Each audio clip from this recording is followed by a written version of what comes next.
Very good morning, all of you. We once again welcome you to this webinar series organized by the Society for Health, Research and Innovation in our series of educating our primary care practitioners on a timely topics. Let me get on to some housekeeping rules. The webinar link will be available from 9 a.m. to 9:50 a.m. to the joining. No late attendees will be entertained thereafter. Each attendees should have been attended till the end of the webinar to obtain the certificate for CPD points, and the CPD points are strictly adhered to the NCCPD guidelines. Topic. And this is improve and maintain the standards of the CPD program conducted by the SRI. Our today our today topic is management of management of the diabetic foot attacks conducted by Dr. Thushan Goonerathne, the consultant vascular and transplant surgeon, senior lecturer in surgery department, Faculty of Medicine, University of Colombo. Good morning, sir, once again. Now it's over to you. Good morning, Buddha. Thank you. Thank you for the invitation to join for this very valuable program. I hope I'm loud and clear and my screen is also visible at this point. Just gently move this around. Yes, sir. Yes. Yeah. Right. Okay. So allow me to spend a little bit of time just talking about something very important to all of us, but very important to myself and vascular surgeons like myself, because it's something we often engage with. So it's about diabetic foot attack. And I say diabetic foot attack because it's pretty much like heart attack. And I think we all are very conversant and very understanding of how important and how time critical heart attacks are. And I just want to highlight that diabetic foot attack is something much the same when it comes to diabetes and feet. It's tissue critical and time critical. So when there are problems with diabetes and diabetic feet, it's almost like a heart attack. Only difference is in a heart attack, if you don't act fast, the patient can die because heart is vital for survival. In diabetes, often the life is at risk, but the limb is definitely at risk. And if you don't intervene fast and act fast, we will lose these feet. And that's as important for most people as their life intact. So thank you for that opportunity. Thank you, Sri, for the invitation. So I'll just move on with what I want to talk about. Just to set the setting straight, I just want to go talk a little bit about this whole problem about diabetes. I'm going to stay on a little bit towards ischemia as well, because these two go hand in hand. And I think that's very important to understand that as well, and a little bit about some management topics. Please feel free to post a question or stop me if anything is unclear or I break off.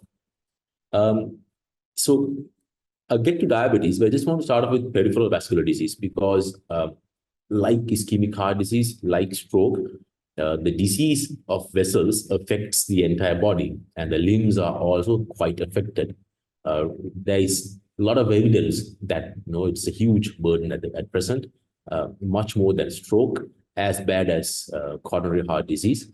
And we're going to have a huge number of people that we're going to be dealing with blocked blood vessels in the time to come, and especially when it comes to limbs. It is also a disease of aging, and as we grow older in our lifehood, the risk of having peripheral artery disease is also going to be higher.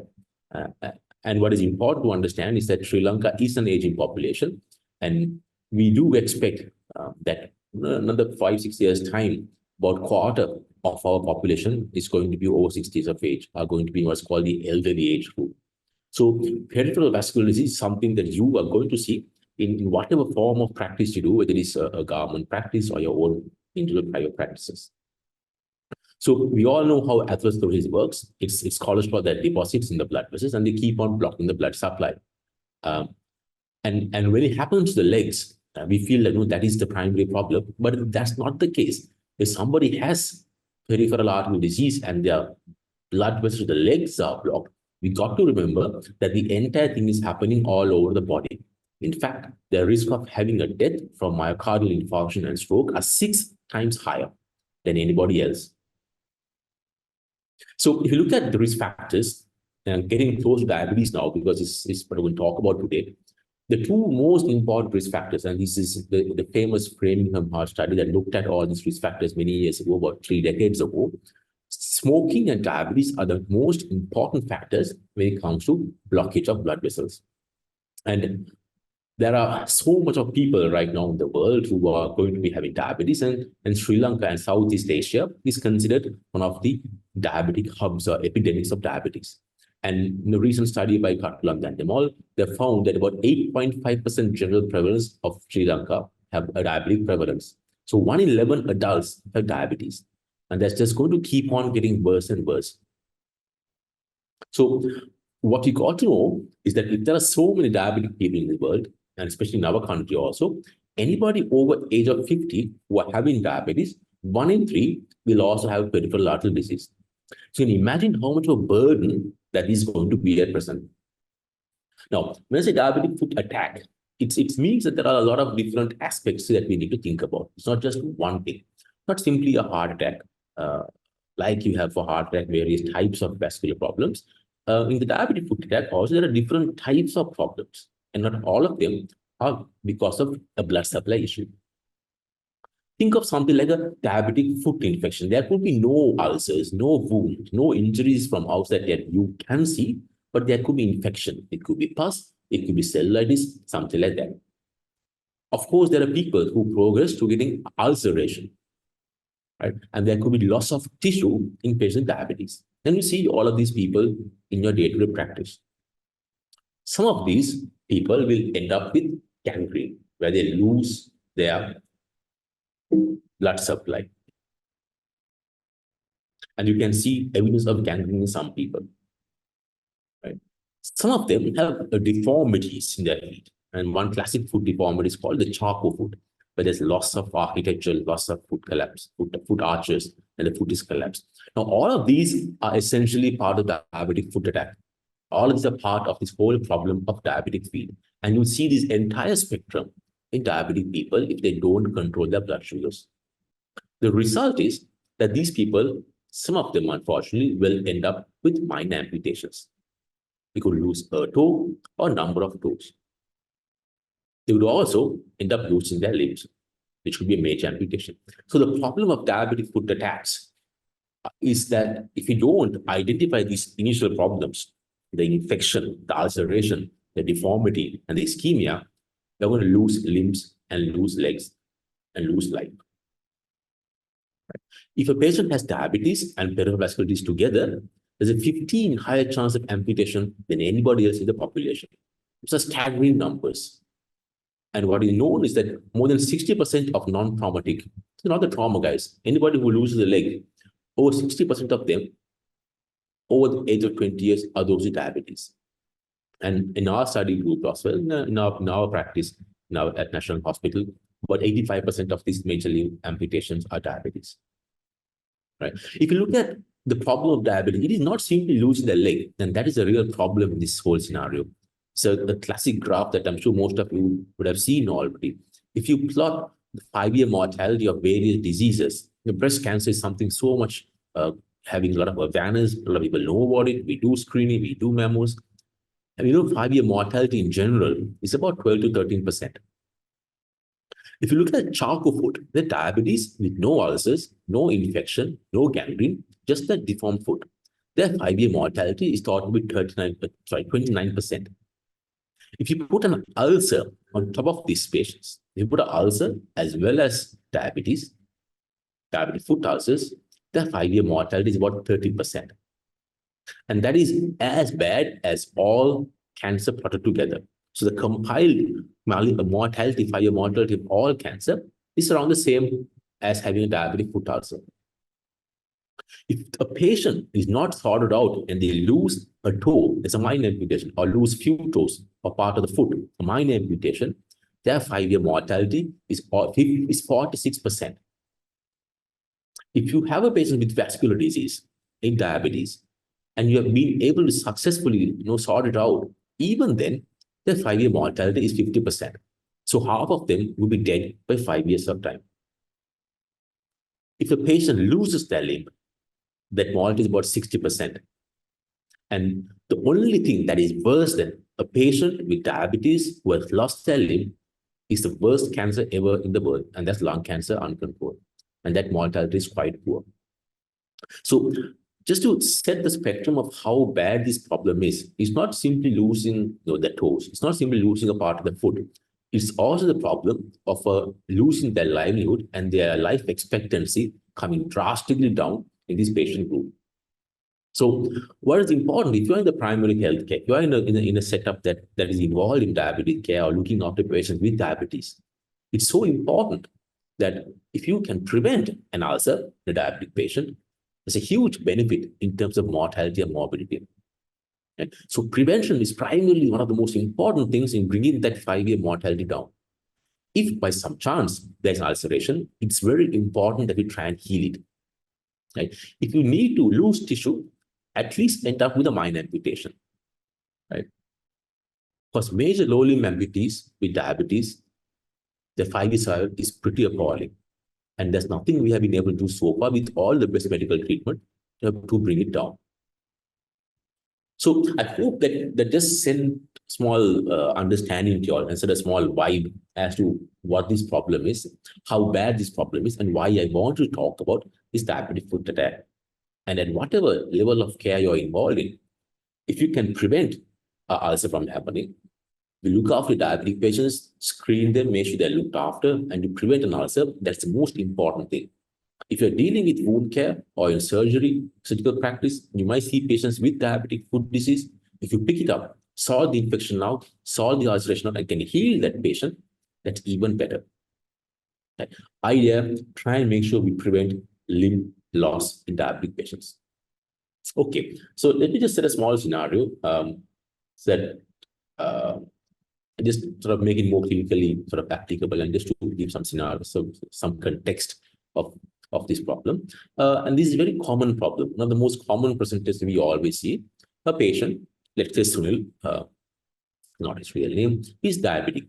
He's got some toe discoloration and some discharge, very, very common. Then gone to general practitioner and has given antibiotics. Thought there's some nail bed infection, which is fine, probably is nail bed infection, maybe a ingrown toenail, and give some antibiotics. Right? 5 days later, he comes back to the GP. Discharge a little bit more now. A lot of pain now around the toe. Sorry, the discharge is less with the antibiotic, but the color is getting worse, and there's a lot of pain. The GP feels that something's not right. I'm going to send him to the local hospital and send to the local hospital. At the local hospital, they think that there's a toe infection. Let's just sort this out and we take this toe off. So then a right big toe amputation done. So patients in the ward, they're looking at this wound, dressing it. The wound is not improving now. The wound edges look unhealthy. Somebody involved in the care has told, look, keep on just cutting. Maybe there's infection going on. It might be going to the other toes.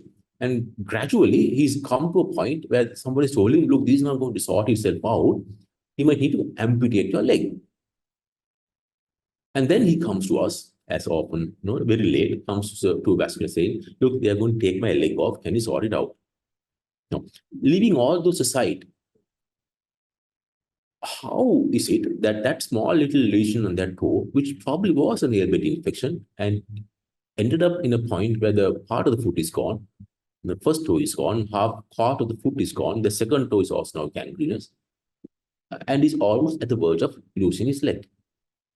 So where have things gone wrong? And if you were the primary consultant, or sorry, primary physician, or medical officer, or in-house officer, seeing this patient in the OPD or the clinic or in a private practice, what would you have done differently? What would have been your thought process? Would you have thought about blood supply, for example? Maybe I should not have removed that toe or the nail. Should I have thought about his other problems, the glycemic control? Did I look into that? His nutrition? Is he neuropathic? Was it the right management to not offload it? What about the infection? Take the right antibiotics, or was it wrong way of doing it? Should I have brought him in and given IV antibiotics? So a lot of things are there. A lot of things are there. And all of these actually might be right in terms of how you might have wanted to think about this problem. Often the knee-jerk reaction is to remove something bad we see, and that's what happened to this gentleman. And that's the result is that patients will lose their legs if we don't think about how we should assess such a patient. I think let me just talk a little bit about that. So this is really, really important at a primary level or at any level when we see these patients, how I should assess, and this is how we assess a patient when we get them as well. And of course, remember there are two parts. It's not only the foot or the wound, but there's also patient that is involved. So it's very important that you think about the patient's general factors. It's nutrition, looking at inflammatory markers. What about the risk factors? We talk about how high risk of cardiovascular mortality these people have. And it's important that they are looked after in terms of their cardiac health and wealth as well, right? The diabetes, the pressure, the risk factors, the smoking. Is she on the right medication? What about his glycemic control? Is she on the right nutrition? But when it comes to food, we look at the food in a particular pattern and this is normally of algorithm. We are trying to see if this patient with this problem is he what we call a high risk food, right? And there are at least four things. These are the common four things we look at when you want to try and identify what would quantify as a high risk food. There are four things: neuropathy, deformity, infection, ischemia. Right? Are these four things there in my patient? If these things are looked for, then you are able to stratify them into low risk, moderate, and high risk. Right? This is a busy chart. No need to think about it too much. But if you can think about looking for these four things in every diabetic patient you find, every diabetic patient whom you see, he might be coming for a cardiac assessment. He might be coming to you for a sugar chart, sugar control chart. He might be coming to you to show a fasting blood sugar. But don't forget the food. And if you can look for these four things and assess them, you can tell whether this patient is a high risk patient or not. And if he's high risk, you know how to send rapidly refer to the right team. If it's a low risk patient, you can encourage him to look after his feet, the right footwear, the right foot care, and how to have a healthy foot. So let's get to these four things. And the entire topic today is, or this 1 hour topic is going to be on this component. First of the four things is neuropathy. Often all of us do feel none of the diabetic patients actually ever like to admit that they have numbness. They don't. They often say, but they are neuropathy. If you have a monofilament test in your practice, you can use it, test it, and see. Even if it's not just gentle pressure, you can use the toothpick, the blunt end of the toothpick, use a pen if you want, the blunt end of the pen, and just press and see how much the patient feels. Right? Vibration tests are done, not something often we do, but again, it's trying to find what is called loss of protection sensation. We all have sense of protection in our bodies. Our bodies will tell us if there's an injury. Right? The lack of insight on injury or that's sensitive for injury is a very big problem in diabetic people. Their feet are numb. They just won't feel whether there's any pain. If you don't feel pain, they'll keep on walking in the hot sun, going on pilgrimage to Anuradhapura and walking in the Ruwan Valley area, and they suddenly come home and find that their feet are all burned. Right? Some of them come after late night, their glass nails stuck to their toes. They don't have the blessings of pain. Right? So second problem is deformity. Deformity happens for various reasons in diabetic people. This is a charcoal foot. There are other deformities as well. I'll get back to them. You can all see some clawing of the toe. Essentially, for whatever reason, it's not important to talk about all the reasons why it happens. People lose the shape of their foot. If you look at your foot now, you'll see that there are lots of nice arches. It's got a particular shape, a pattern. Not all of the foot is pressed on the ground. The ball of the foot, the heel of the foot takes brunt of the pressure. For people with diabetes, with time, they lose this shape and the form. And their foot then therefore becomes deformed or deformed. And whatever deformity they have means that certain areas of your foot are going to be at high risk of having pressure injuries. It could be a callus formation on a nail. It could be a mid-foot callus, a heel callus. Whatever deformity means that the foot is at a higher risk of an injury.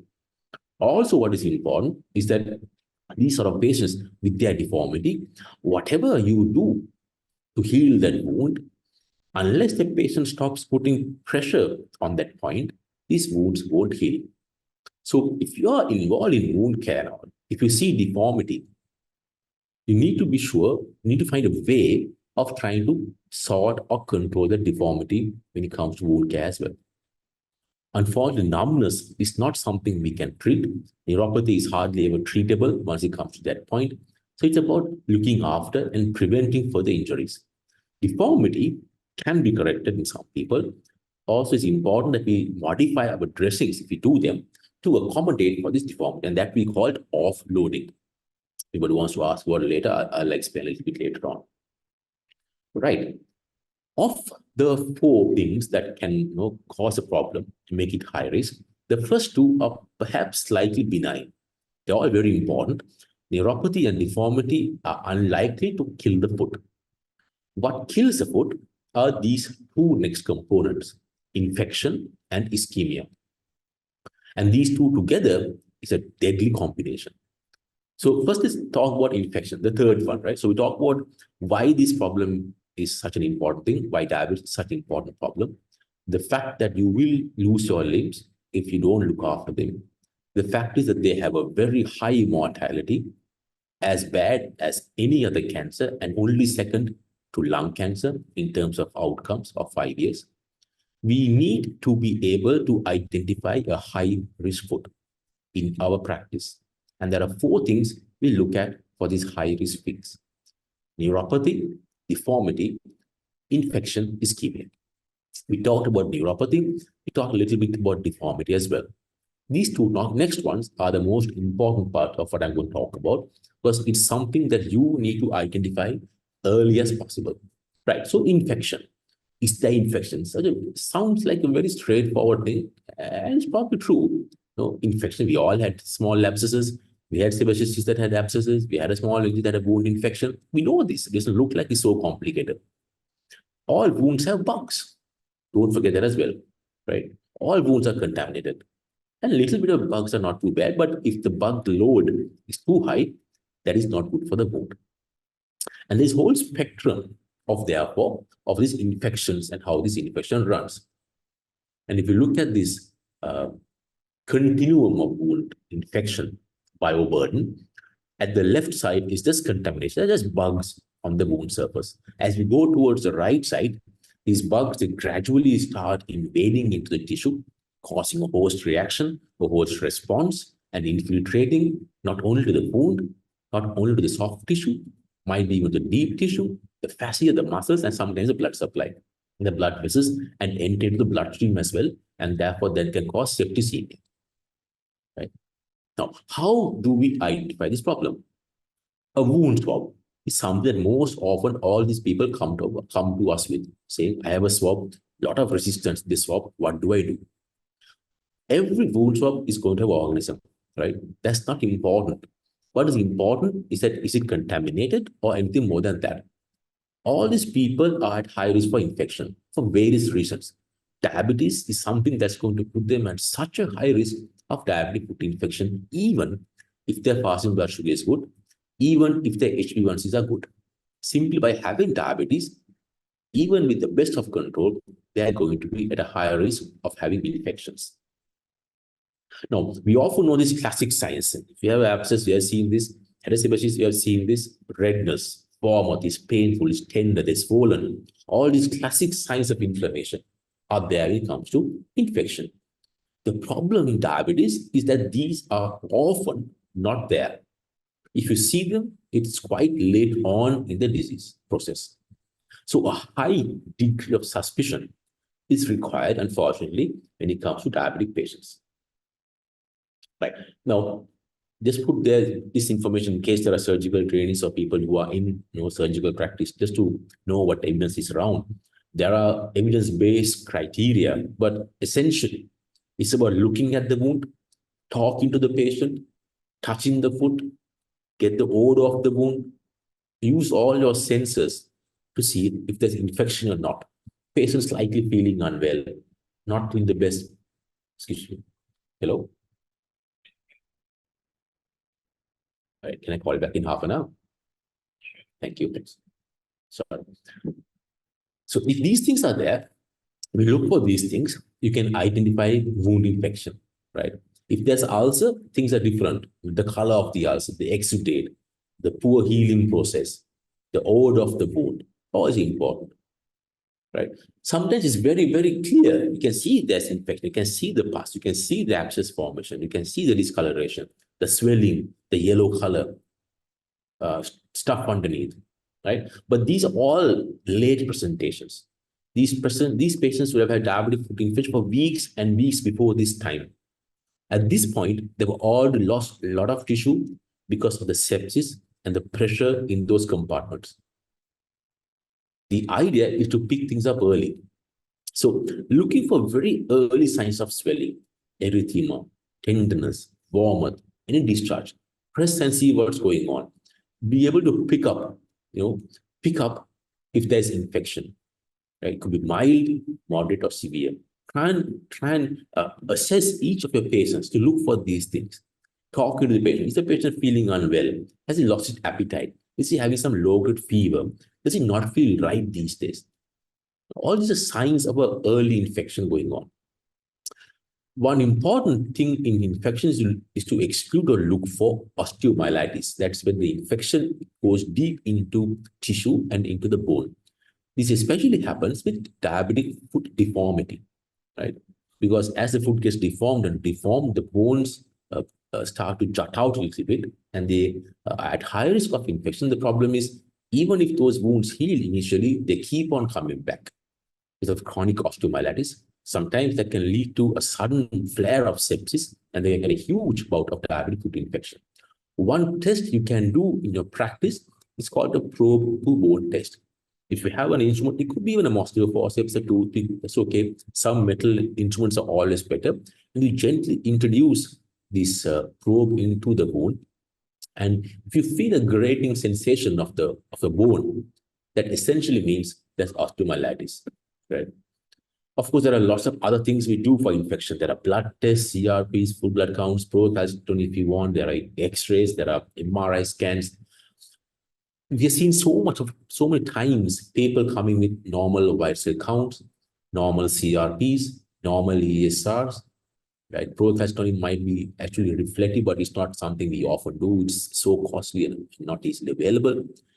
Essentially, end of the day, it's your clinical judgment and clinical findings. So keep on having the habit of looking for it, of assessing it, and seeing if you get a patient diabetic, with a diabetic foot attack of some sort, is there ongoing infection or not, right?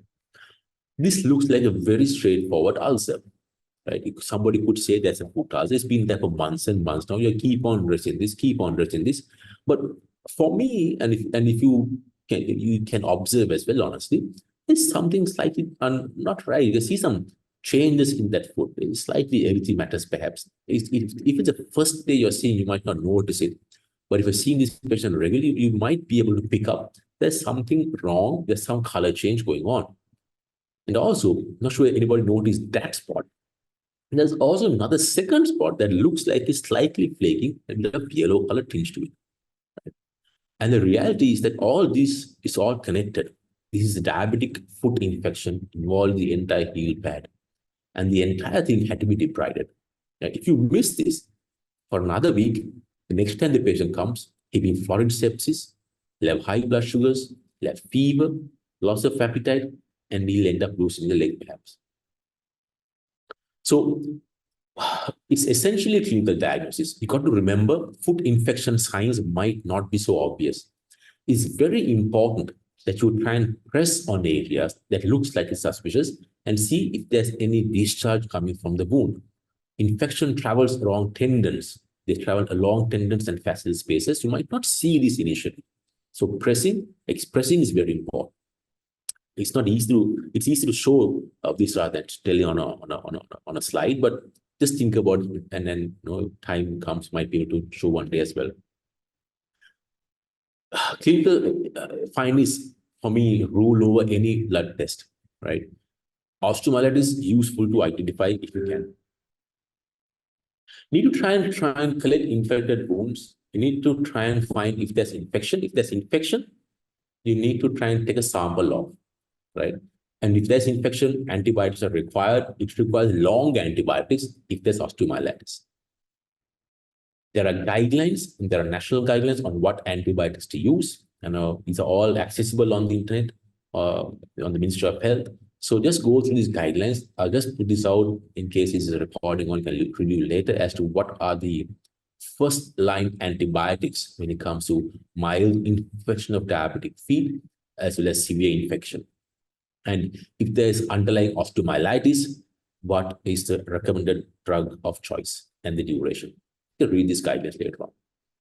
So I'm going to stop diabetic foot infection shortly. I think just to remember and understand how important it is to suspect it, and to, if you do suspect it, take samples of you can. Right? What sample you use, I'll let you decide. This is not the forum for that. Use a swab, use cultures. We, of course, prefer taking aseptically collected tissue sample from the wound if you suspect infection. That is perhaps a lot better than a blind wound swab that is not representative of what is going on. Right. So it's all spectrum of diabetic foot infection. Looks healthy, this wound, but essentially that heel pad is, this heel pad is all infected now. It's going along the plantar aponeurosis into the forefoot. If you don't act fast, he could lose his foot. This looks like a small blister, looks hardly significant, looks very innocuous. But you notice it's a bloodstained blister, and bloodstained blister are very dangerous in diabetic feet. And you could perhaps sometimes even see it going up and down. And this is a necrotizing fasciitis. Looks pretty benign from outside, but these patients can lose their legs in a matter of hours if they're not intervened on. This looks so innocuous. A foot amputation, toe has been removed.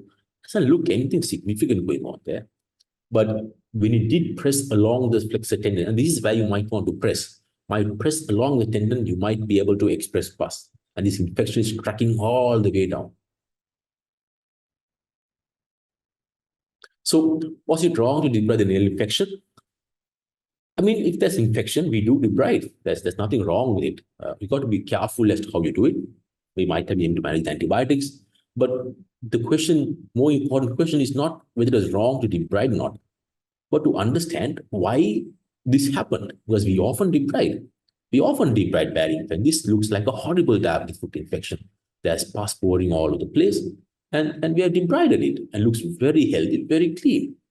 This patient I showed you earlier had an ulcer for many years now after trauma. Suddenly found, we were able to notice that there was a pus trap. We debrided. And the patient looks healthy. I'm sure we can heal that. All these diabetic foot infections look terrible, but they have been debrided and we've been able to heal them. Same here. But another picture that looks horrendous, that looks quite ischemic, quite bad. But after debridement, it looks nice and clean. At the same time, there's another debridement. And they look hardly appropriate. They look very dry, very pale. Doesn't look like it's at all got that healthy color. Multiple debridement. Somebody has kept on debriding. Up to fascia, up to tendons, up to bone. Has kept on debriding these feet. But the outcome's not the same. So why this difference in the two scenarios? Purely based on one single factor. And that one single factor is debriding in the presence of perfusion versus debriding in the absence of perfusion. So this brings the fourth part, or the fourth important topic I want to talk about. We talked about the first two, neuropathy and deformity. Neuropathy being hardly something you can change. It's about modifying your life accordingly. Deformity, potentially you can change. It's not easy, but certainly not the killer in terms of the feet or the life. The two most important things in diabetic feet attack or diabetic foot attack, or preventing it or getting it or making it not get so worse, is assessing for infection. And then the fourth one because of this problem, assessing for perfusion. So if you are able to sort these two out, especially the infection and perfusion early, identify early, then you can save these people's limbs and their lives. Right. A little bit about perfusion. We know how angina works. We know how ischemic heart disease works. We know there are people with stable angina and unstable angina who can have acute coronary syndrome like unstable angina or non-STEMIs, and there are people with STEMIs. Similarly, we have the same sort of pattern in peripheral vascular disease. Those who have stable blockage, called claudication, stable claudication. And then there are people who have unstable disease. There's thrombus of their plaques, and that can lead to rest pain and tissue loss. So, like critical ischemia, then, right? So, if you are having a patient with diabetes, you're looking after for whatever reason, need to ask these important questions. Ask in the history about claudication. Ask about rest pain, right? Again, if anybody wants me to clarify this, I'll do that later on. Essentially, cramping pain, and people might say, මට හොඳ රැවිලි නම් පුළුවන් ඇවිදලා ටිකක් දුර ගියාම මට කකුල කෙන්ට බත් කෙන්ට තදයි ගතිය කියන කකුල තද ගතිය කියලා මට නවතින්න ඕනේ. එක දිගට ඇවිදින්න බෑ. I need to rest. It cramps up. After about 3-4 minutes, the pain settles, I can walk again. Right? That's classical claudication. And there are people with rest pain. Terrible. They may or may not have a wound, but they classically sleep with their foot hanging down. They can't sleep on the bed with their foot up. They sleep on a chair. They sleep on the sofa with their feet down. The feet are swollen because the feet can never be kept up, right? No amount of analgesia can sort things out, even with morphine, right? Now, Sunil, our patient, has neither of them. Even if the GP had assessed these things, the reality is he did not have a history of claudication. He does not have rest pain either. So somebody might think, okay, those things are not there. So peripheral vascular disease is unlikely, right? But remember, these things can be masked in diabetes. But diabetes is such a bad problem that they might be able to actually not have any of these things as well. So if they don't walk enough, they might not have claudication. Based on the vessel blockage, they might not have claudication. Neuropathy will perhaps sometimes even not allow them to have rest pain. So then what do I do? Can I examine and find these things, for example? Then there are things like thin skin, hair growth, brittle nails, hardly ever appropriate to our patients because everybody's like that essentially when it comes to that age. Pulses are very important things. Temperature may or may not be very relevant in our population as well. Not easy to pick things up. Have the habit of checking for pulses in all your patients because one day you'll find a patient without a pulse and you need to have picked that pulse up to have saved that patient's leg. If you keep regular checking pulses, you know where to check them. You will know what a normal pulse feels like. Again, remember, with diabetes, you might not also always be 100% reliable on pulses. With swelling, vessel calcification, you might not feel a pulse, or you might feel a pulse that is actually not so bad. So absence of pulses doesn't always confirm PAD as well. So we have a problem. Clinical history, if the classic things are there, that is fine. Some might not have either of them. On examination, essentially, it's the pulses that we can check, but there are so many false positives, false negatives in pulses examination as well. So as much as I say it's very important you check for perfusion, there are sometimes reasons why you might not be able to reliably rely on your findings also. Now, Sunil didn't have a popliteal pulse or a pedal pulse. It's a funny looking chart. That heart in the middle is the heart. It comes down, breaks off into the two vessels, and the two crosses in the middle of the page. Those are femoral pulses. The right side, there is no popliteal pulse. The left side, is got a popliteal pulse and a distal pulse. On the right side, he has no distal pulses. Right. So, somebody did assess this gentleman at the beginning. He had neuropathy. There was no deformity. He certainly had tissue loss. He had cellulitis. Without past by the time he was seen at the local hospital, because the antibiotics given by the GP had essentially controlled it. He had no pedal pulses. He had no popliteal pulse, only good femoral pulses. Right? If somebody had looked at this at that point, he might not have ended up in the position where he was, where they kept on debriding, and he almost lost his limb. Now, one objective thing you can do is something called the ankle brachial pressure index. Of course, this requires having a Doppler in your practice, not always available. Even at our center, we are broken up. We don't have a Doppler these days, so it's quite expensive, not something everybody has. If you did have it, you'd be able to do an objective assessment of an ankle brachial pressure index, right? But but unfortunately, diabetic people, even this is unreliable for various reasons, uh, especially that is related to calcification of the arteries. The ABPI can often be falsely high and therefore not reliable. So we have a problem in these patients because essentially your clinical assessment of peripheral vascular disease might not be reliable. Your assessment on ABPI might not be reliable, right? So it doesn't mean you don't do these things. You need to do it regularly because in majority of these people, if you had checked for pulses, if you checked for patients, if you ask for rest pain, if you look for rest pain, look for claudication, you'll be able to identify peripheral vascular disease. There are other assessments that are not often available unless you come to tertiary centers like National Hospital, right? But if I need to say one thing at the end of this, and if you can take home one message, if you have a patient with what you feel could be a high risk foot, maybe ulcer, maybe infection, right? Maybe a critical ischemia, or maybe ulcer and an infection, and you are not 100% sure of their vascularity, just refer to a vasculate, let them sort it out, and they send you back the patient if things are okay. Right? How soon should I refer to a vascular surgeon? Often those in peripheral centers or in the practice, they are scared to send to a vascular surgeon. They feel that they need to confirm the presence of vascular insufficiency or critical ischemia before they send the patient. How soon to send? It's as soon as possible. Should you remove the necrotic tissue and debride if there is a abuse in the patient? If the patient is sepsis, yes. If the patient's infection and the infection needs to be controlled, then yes, because if the infection keeps on continuing in the wound, not just the infection, the pus or the abscess formation, the tissue compartment pressure, if it's too high, because infection that needs to be debrided, drained, but you don't want to cut everything off repeatedly and lose the potential for limb salvage also.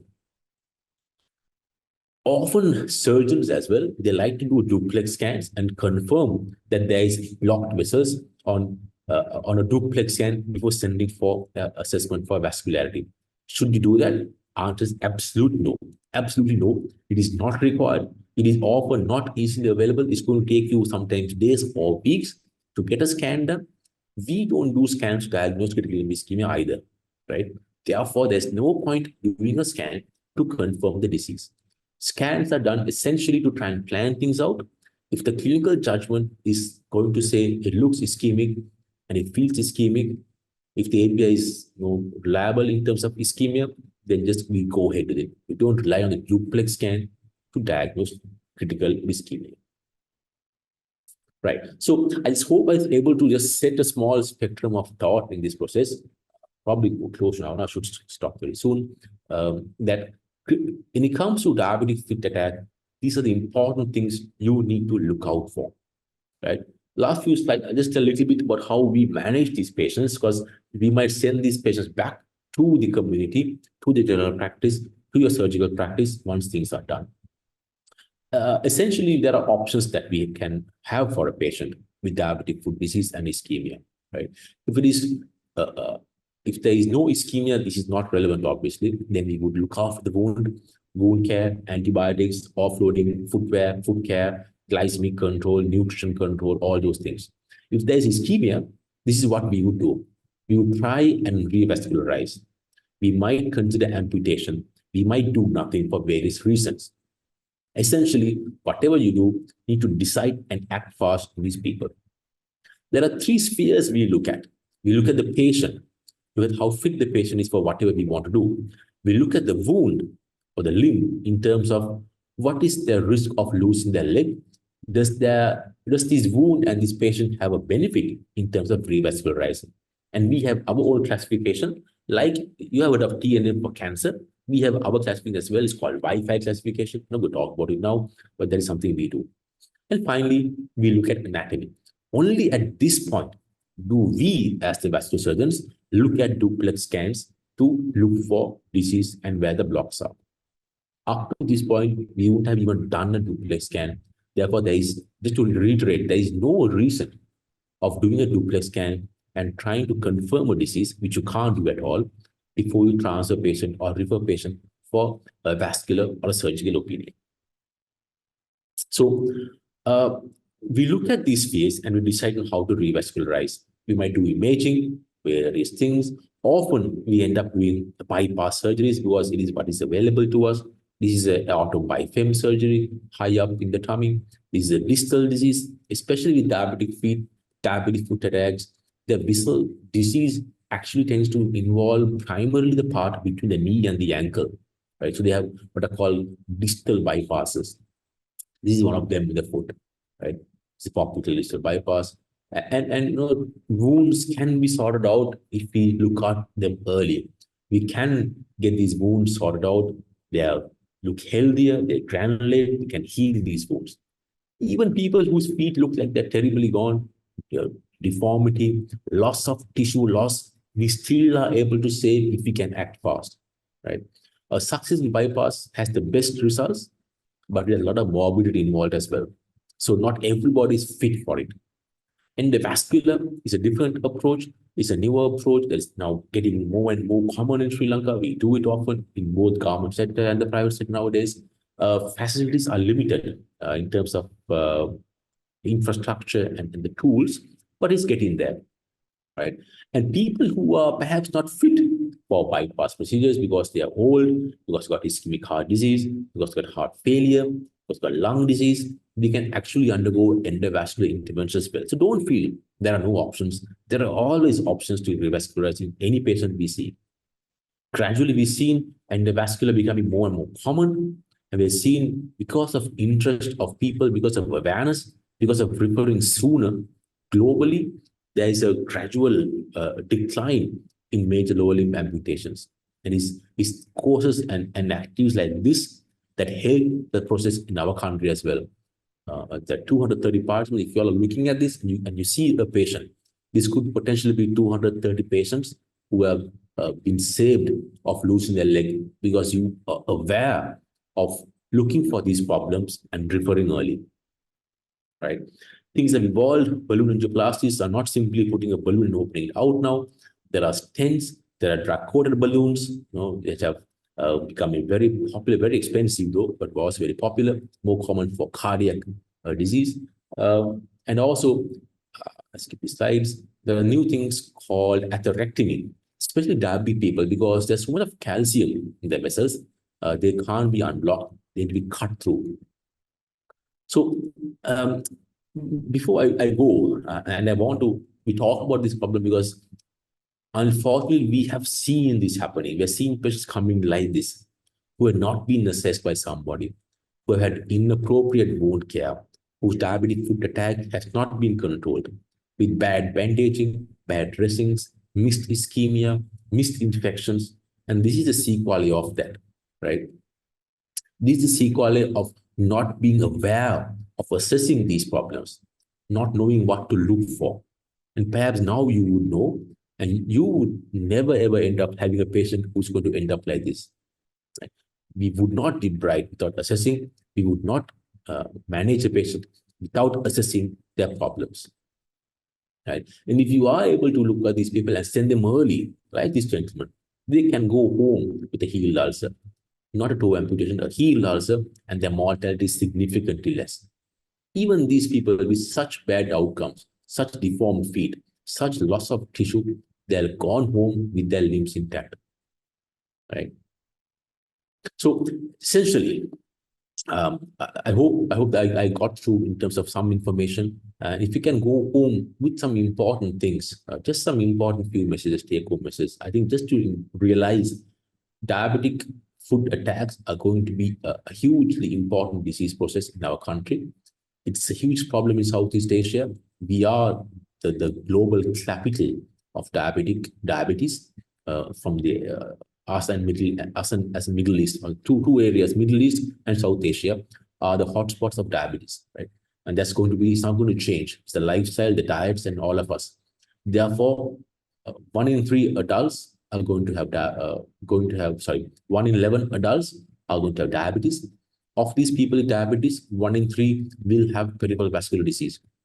1 in 4 will have an ulcer. They're going to have an ulcer. They're going to have vascular disease, and they're going to lose limbs, right? And it's important that we understand that we need to identify a high risk foot. It could be the presence of, and the 4 things you look for: neuropathy, deformity, infection, and ischemia. To look for these 4 things to prevent a diabetic foot attack from happening. Or if you see a patient with a diabetic foot attack, to look for these 4 things to make it not get worse. Okay. If you are able to assess neuropathy, that's good. You need to be able to assess deformity and think of it as you manage your patient. Need to assess for neuropathy. You can advise the patient about neuropathy, and so he won't come back again and again with injuries. Need to look for infection and ischemia, because they're the 2 primary problems that are going to kill the foot, right? It's not something that can be done by one person. This is a huge process.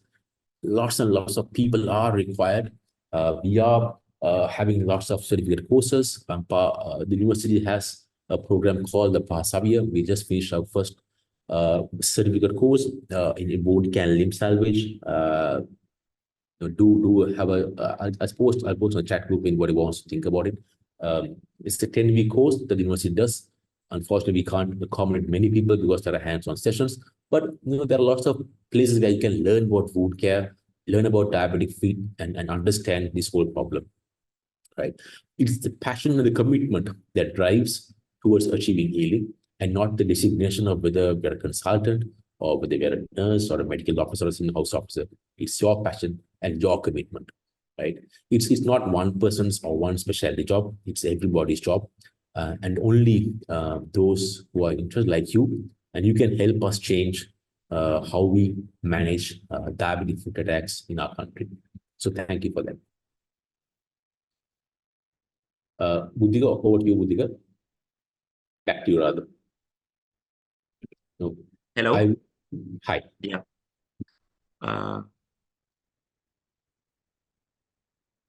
Our sincere thanks to Dr. Thushan Goonerathne, consultant vascular and transplant surgeon, senior lecturer in surgery department, Faculty of Medicine, University of Colombo, for his excellent lecture and the precious time.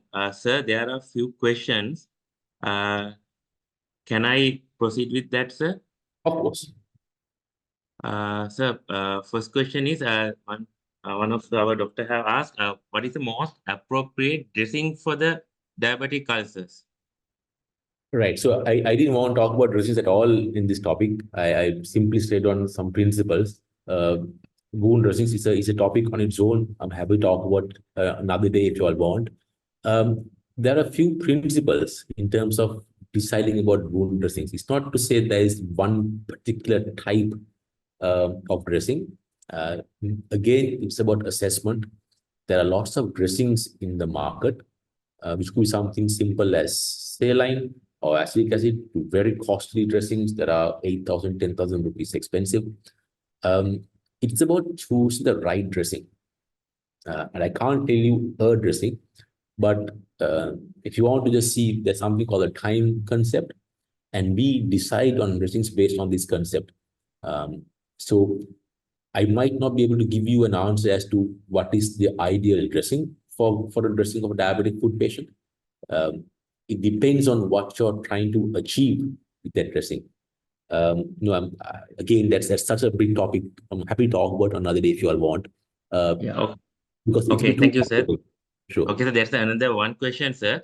They ask how to do a proper foot care to prevent the complications. Right. Okay. So essentially, diabetic feet people, again, what is risk assessment? I'll try and get there. Some people have nothing of those. They have no neuropathy, they have no deformity, they have no ischemia or infection. They're low risk of these patients. They have no problems like most of the people around. No, these people, what you want to do is to make sure they don't get into a high risk state. They don't have calluses, they don't have injuries.